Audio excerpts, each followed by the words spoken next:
The current was merciless that night, a wild rush of cold, black water beneath a bruised sky. The wind howled through the trees as if nature itself was mourning, but no one could hear the faint cries hidden in that storm. Inside a torn plastic bag, tied at the top with rough string, a small puppy fought for breath. Each gasp was weaker than the last. His tiny body shivered as water seeped in, filling the bag inch by inch. His eyes, barely open, reflected the moonlight, pleading, confused, and afraid. He didn't understand why it was happening. He only knew that the warmth of hands had suddenly turned into the sting of betrayal.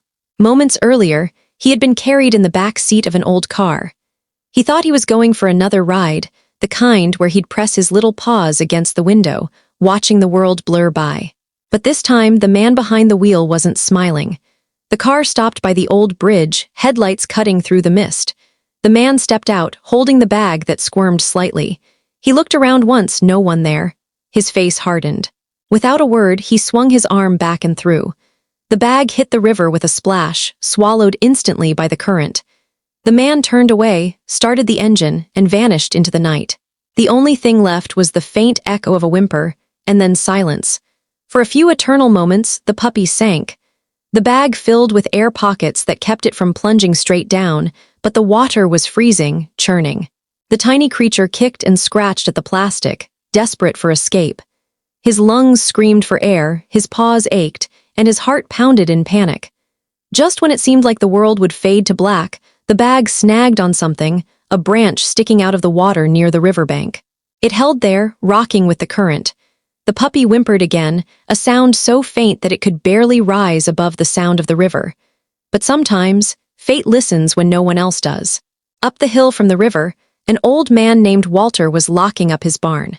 He had spent decades alone after losing his wife, his only companions a few rescued animals who wandered onto his land.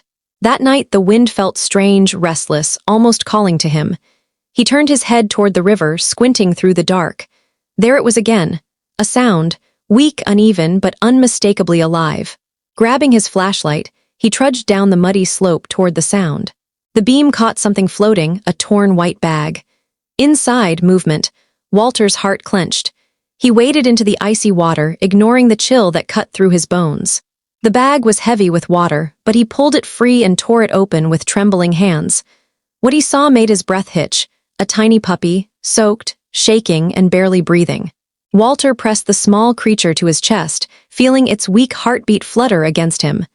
"You're safe now, little one," he whispered, his voice breaking. He wrapped the puppy in his old coat and hurried back to the barn. Inside, the dim yellow light flickered as Walter laid the puppy near the wood stove.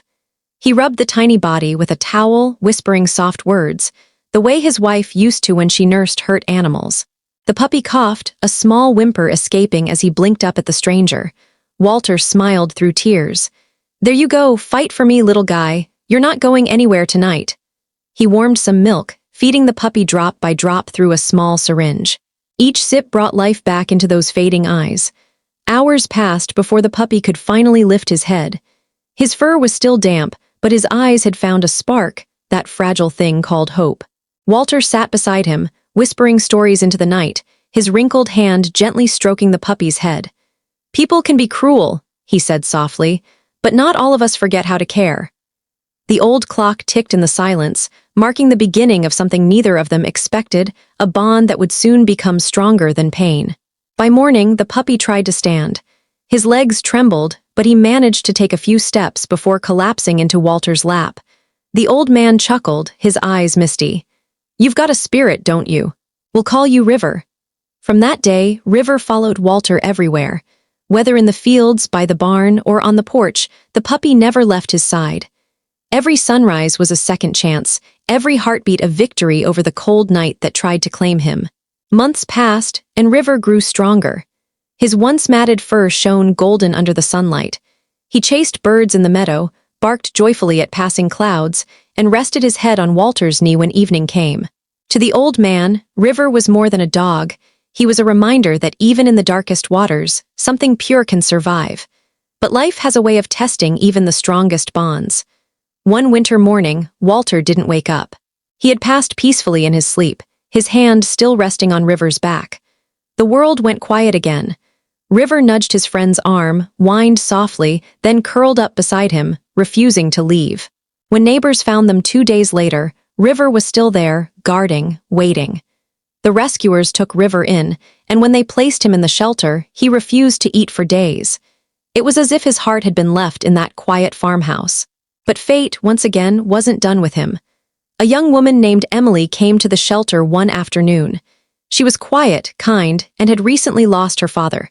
When she saw River sitting silently in the corner, eyes deep and soulful, something broke inside her. "Can I hold him?" she asked softly. The moment she did, River pressed his head against her chest and sighed, as if recognizing the same sadness she carried. From that day, he went home with her. In Emily's care, River found his joy again. He would sit by the window as she painted, follow her into town, and sleep at her feet every night.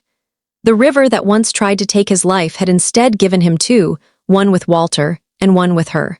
Emily often whispered to him, "You're proof that love doesn't die, River. It just finds new hearts to live in." Years later, as River grew old, gray touching his muzzle, Emily would sometimes take him back to that same riverbank. They'd sit there quietly, the water flowing gently under the bridge where his story began. She'd stroke his fur and say, "You were thrown away to die, but you lived to love twice. That's a miracle, my boy." River would rest his head in her lap, eyes closing as if he finally understood that he was never truly alone. Not then, not now. Because sometimes, the ones left for dead don't just survive. They teach the world what it means to live.